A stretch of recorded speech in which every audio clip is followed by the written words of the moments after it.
मैं बड़ी शदीद मज़म्मत करना चाहता हूँ सहाफ़ियों के ख़िलाफ़ जो क्रैक डाउन लॉन्च हुआ है रात को।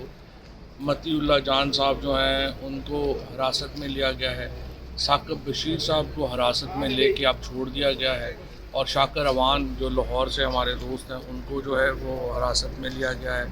इसकी जितनी मज़म्मत की जाए उतनी कम है, और सहाफ़त कोई जुर्म नहीं है, journalism is not a crime.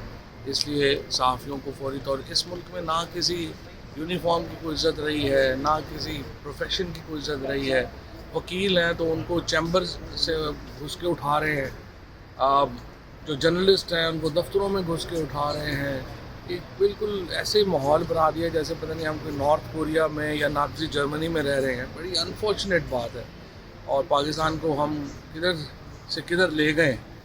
तो अल्लाह ही हम पे रहम करे और हमें तौफीक दे कि हम इस निज़ाम से जान छुड़ा सकें और जमहूरियत की तरफ वापस आ सकें। सर आपने कुछ दूसरी देर जो पहले मामला है, दूसरा मामला ये है कि जो यहाँ पे जैसे हुआ है, जो इस्लामाबाद में जो फायरिंग की गई मुज़ाहिरीन के ऊपर, जिस तरीके से यहाँ पे जो हैं वो लाशें गिरी हैं, अब तक तकरीबन 8 लोगों की तो कंफर्म है ना, 8 का नंबर भी बहुत बड़ा नंबर है। मैं समझता हूँ कि एक तो तहरीक इंसाफ के तरफ से हर लीडर अपना नंबर दे ही जा रहा है। ये इस तरह की सीरियस और संजीदा जो बातें हैं उसको संजीदा लेने की ज़रूरत है। पहले आपने हिकमत अमली में संजीदगी नहीं दिखाई है, कोई समझ नहीं। पहले मैं उस वक्त भी ये बात कर रहा था कि जो खुद तहरीक चलानी थी 9 फरवरी को आपने चलानी थी, उसके बाद अलाइंस नहीं बनाया JUI जमात इस्लामी GDA के साथ। जब तक अलाइंस नहीं बनता, बेनज़ीर भुट्टो जब हुकूमत से जाती थी तो पहले हफ्ते ही नवाबज़ादा नसरुल्लाह के पास जाके वो अलाइंस की बात करती थी।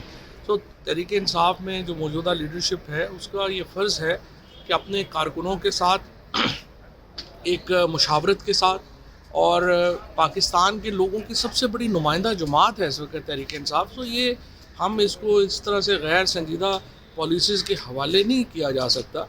सो जो भी उनके ऊपर लीडरशिप के ऊपर इस वक्त तनकीद हो रही है उसमें काफ़ी वज़न है, और मेरी नज़र में वो एक सांस लें, इसको घबराने की ज़रूरत नहीं है। इश्यूज़ हो जाते हैं, कभी आप ऊपर होते हैं, कभी आप नीचे होते हैं।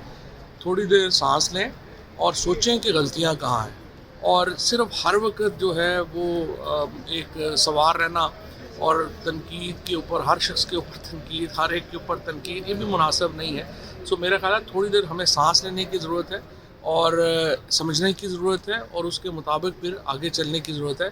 मेरी नज़र में इस वक्त ये जो यहाँ पे जो लोग जो शहीद हुए हैं, जो ज़ख्मी हुए हैं, उनकी एक कम्प्रीहेंसिव लिस्ट जारी करें, और उसके बाद उसकी अगली स्ट्रैटेजी जो है वो अनाउंस करें। सबसे इम्पॉर्टेंट ये है। इसके साथ सियासी जमातों का साथ अपने डायलॉग ओपन करें। सियासी जमातों के साथ ही आपने आगे चलना है, आप कोई मरीख पे नहीं रह रहे। पाकिस्तान के अंदर जो सियासी जमातें हैं उनके साथ बहरहाल आपने डायलॉग खोलना है, और एक दूसरे को बर्दाश्त करके चलने की थोड़ी सारी रवायत शुरू करें।